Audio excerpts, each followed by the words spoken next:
It's time now for your weekly fishing reports and real-time outdoor news from the South region. This is Fox Sports Outdoors South. Hi everybody, I am so happy you're along with us for the show today. Coming to you today from a power plant lake just over my left shoulder. There are power plant lakes scattered around both of our regions in the southwest and southeast. They're lakes that have the power plant located right on the shoreline. They're either coal-fired or steam-generating plants. They generate the electricity, but they use the water in the reservoir to cool the turbines. They release that hot water back out into the lake. It warms the surface temperature, changes the entire fishing dynamic. A lot of anglers take power plant lakes completely out of their fishing arsenal when that water temperature gets on late in the spring and the summer up in the high 80s and into the 90s. But on today's show, I'm going to give you some information, tips, and tactics that will help you catch bass in power plant lakes and keep them as a viable fishing tool right through the entire season. Now, to help us do that, I'm coming to you today from Brandy Reservoir. It's a small 1,250-acre power plant lake located in deep East Texas, just north of the city of Carthage, not too far from the Texas-Louisiana border. We're going to take the Bass Tracker Pro Team 175 out on its maiden voyage today. It's never been in the water, so we're going to give it a shot, give you a little information about it as well. And while we're doing that, we're taking you around your regions for your very latest fishing reports from our expert team of reporters. No matter where you live in either the Southwest or the Southeast, you're going to get your local lakes, rivers, and bays, the latest fishing report for the week. It's going to be a lot of fun. I'm excited about it. Right now, we get the boat launched. We get you back to the FSN studios for your weekend planner. The Salooner tables are not optimistic about the fishing outlook for this weekend. Poor conditions are forecast for both days with peak daylight activity starting in the afternoons around 2:45 on Saturday and 3:45 on Sunday. The sun will rise at 6:32 and set at 7:46. And look for the moon to be 79% visible in the evenings. Stay with us. We have all your fishing updates from around the Southeast on the way. Plus, I'll return with fishing legend Kevin Van Dam on the Ask the Pro feature. Back in a bit. Fox Sports Outdoors is brought to you by Academy Sports and Outdoors. Right stuff, low price, every day. By Mercury Marine, celebrating 75 years of marine excellence. By Stren Fishing Lines, the standard of dependability. And by Tracker Boats. It's more than just a boat, it's a tracker.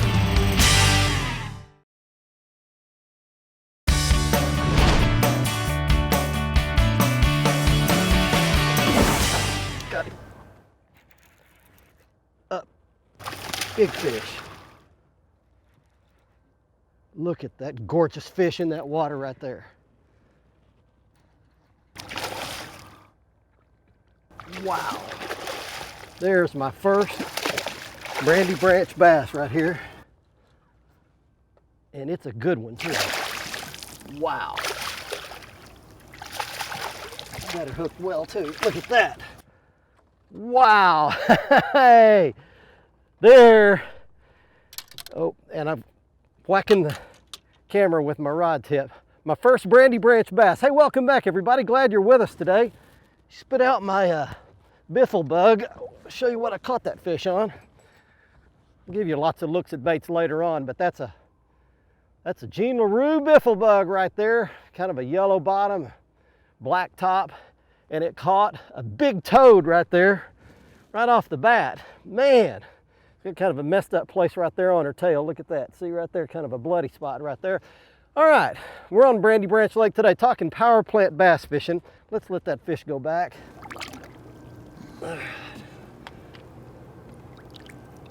Let's talk a little bit about bass fishing on power plant lakes. First of all, you've got a big decision to make when you pull up to the boat ramp. That is, which side of the lake are you going to fish? The intake, cool water side, or the discharge, warm water side. Now, if it's the cold winter time, facing cold water temperatures, you want to fish the hot water discharge side of the power plant lake. If it's summertime, warm weather months, then you want to find the coolest water in the lake, and that's going to be on the intake side. So right now we're headed into these hot weather months, and the fish have long since spawned. They're about to be in a really hot weather pattern here, and they're going to be moving out towards deep drop-offs where they can seek the shelter and the shade of the vegetation and the coolest water they can find going into summertime months. Let's get you started with some fishing reports from your local lake. Let's start with Crispin Powley in Tennessee and Kentucky. Hey guys, warm weather has got Tennessee and Kentucky fishing heating up. We've had some high 70s, pushing 80-degree days in the last week or two, and you couple that with, we've had a weather system come through where we've had some rain, and that got the water kind of colored up. And being that it's the springtime and the fisher obviously have one thing on their mind right now, and it's not always necessarily eating. That's really got them thinking about coming to the bank. That umbrella rig bite that's been so prevalent all late winter and into the spring is starting to diminish a little bit. And this week, the deal's been a KVD 1.5 and a 2.5 and a red eye shad. Shallow baits, running those banks where those fish are headed to head to spawning areas. The crappie bite, off the charts. My uncle had a 60 fish, 2-man limit, my uncle and his buddy of course, yesterday on a Mr. Crappie chartreuse and red joker, and caught them all in stake beds. The rest of Tennessee and Kentucky, it's all pretty much the same right now. It's the spring, warm weather, colored water. The fish are thinking about going to the bank. It's really not that hard. Just spend some time. Get the right baits, figure out the colors, spend some time in the right areas, and you'll do fine. Guys, the fishing's gonna do nothing but get better for the next couple of weeks here in Tennessee and Kentucky. We'd love to see you. God bless. Hey, our sweepstakes for the month of April is going on right now, and some lucky winner is going to win one of the best sonar GPS units Lowrance has ever invented. It's the Elite 7 GPS charting technology, traditional 2D sonar and 3D sonar, all in the same unit. You can split that screen 3 ways and see them all at the same time. Plus, someone else wins a brand new Lew's BB1, the longest casting bait cast reel ever, plus a bunch of motor guide gear, shirts, and fishing hats. To enter, go to our website at foxsportsoutdoors.com or our Facebook page. Get entered now. Contest ends at the end of April.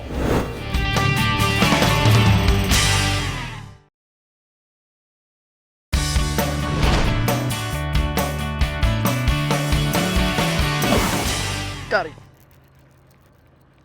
All right, there's a bass right here.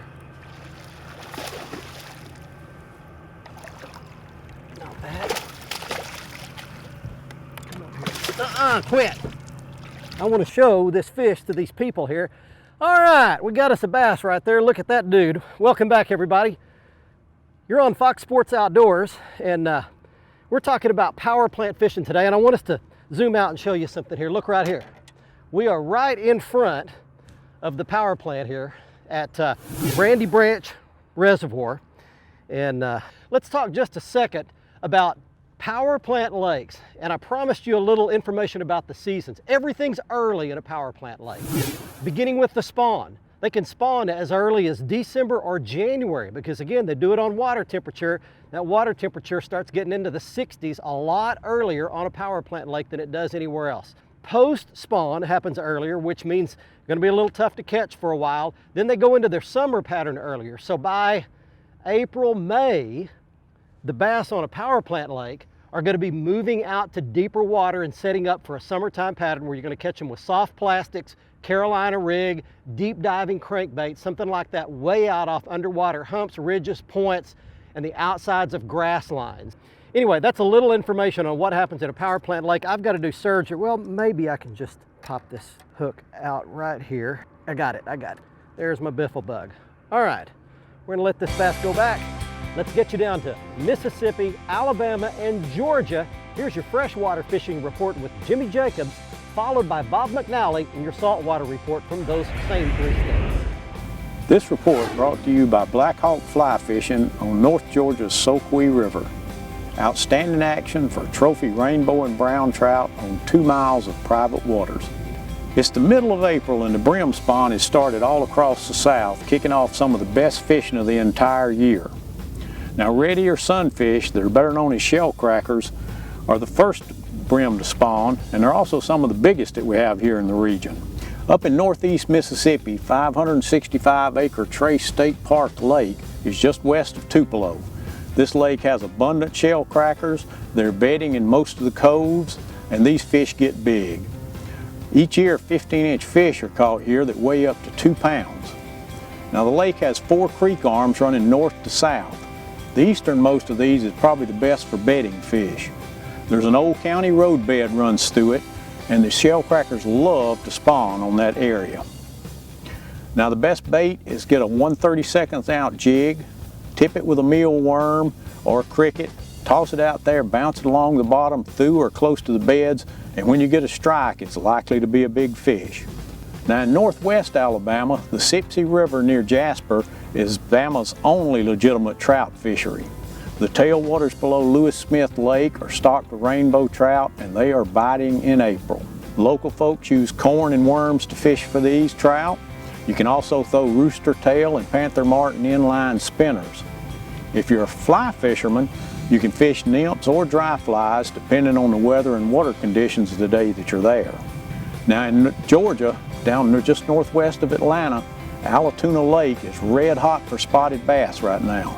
These fish run up to 3 or 4 pounds, but you're more likely to catch 15 to 16-inch fish.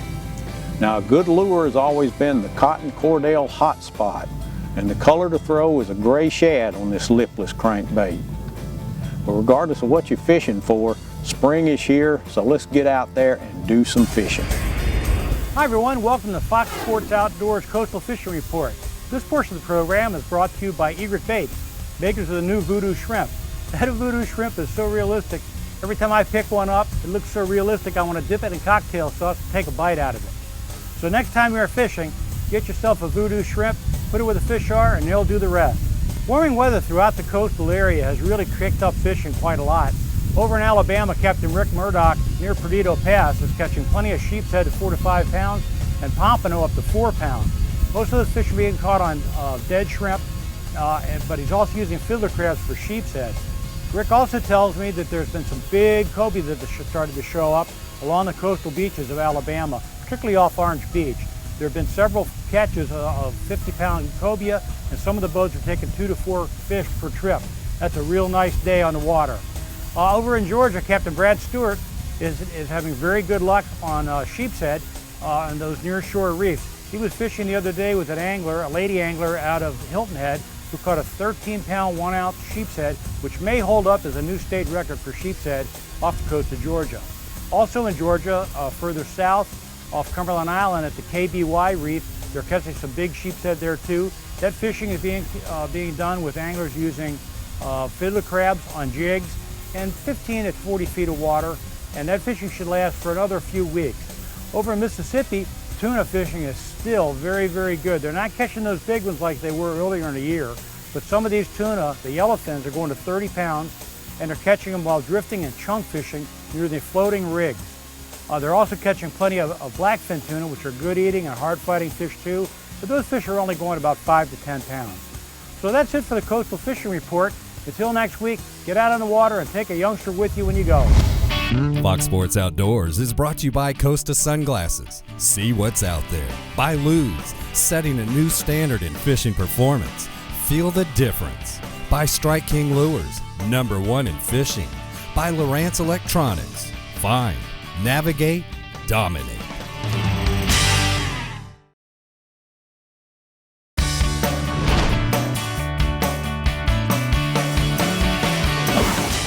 Got him. Look at him coming through all the lily pads. Come on, Strand. Hold on, Strand line.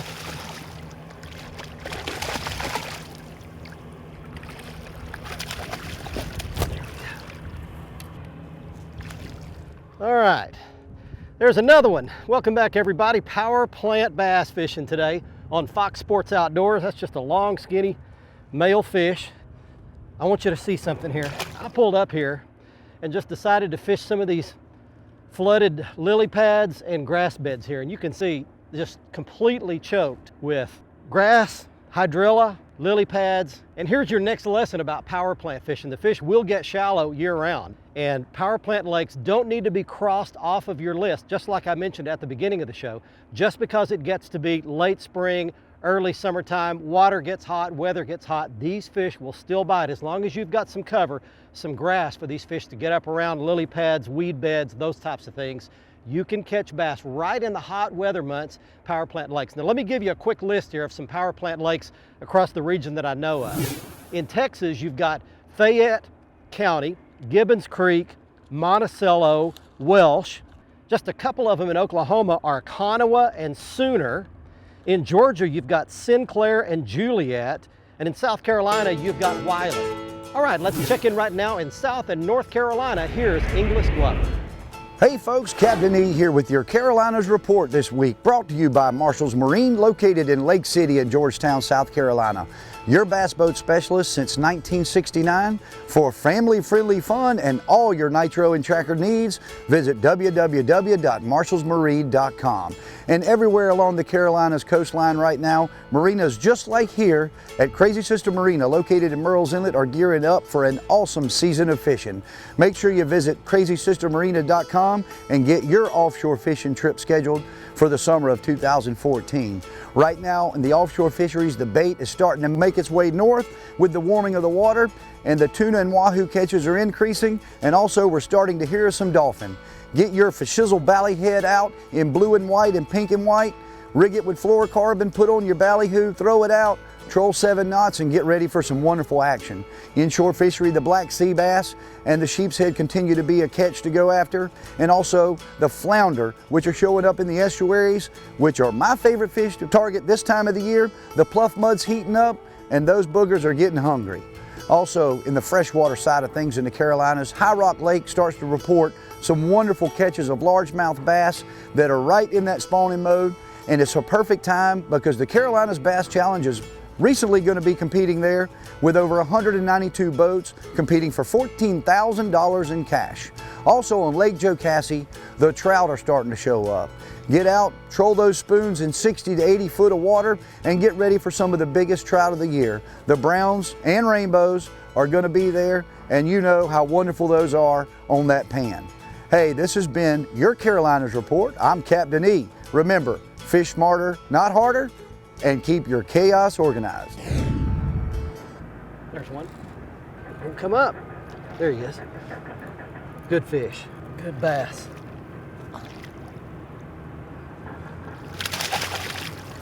All right. Okay. All right. There's one more for you right there. Man, we've done well today on our first trip.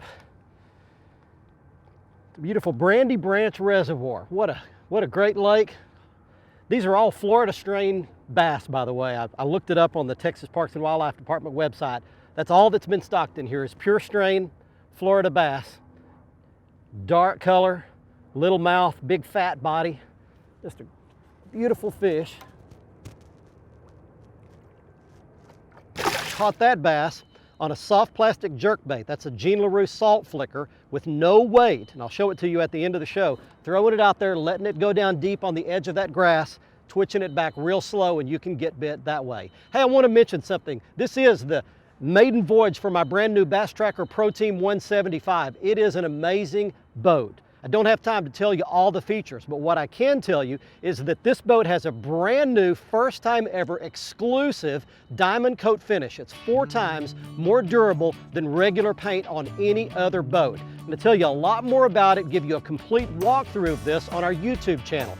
Go to our website, foxsportsoutdoors.com, and then click on the YouTube logo, takes you to our YouTube channel. Click on the how-to video section, find the one for the Bass Tracker Pro Team 175. I'll give you all the features and a special warning that you need to hear about the brand new diamond coat finish.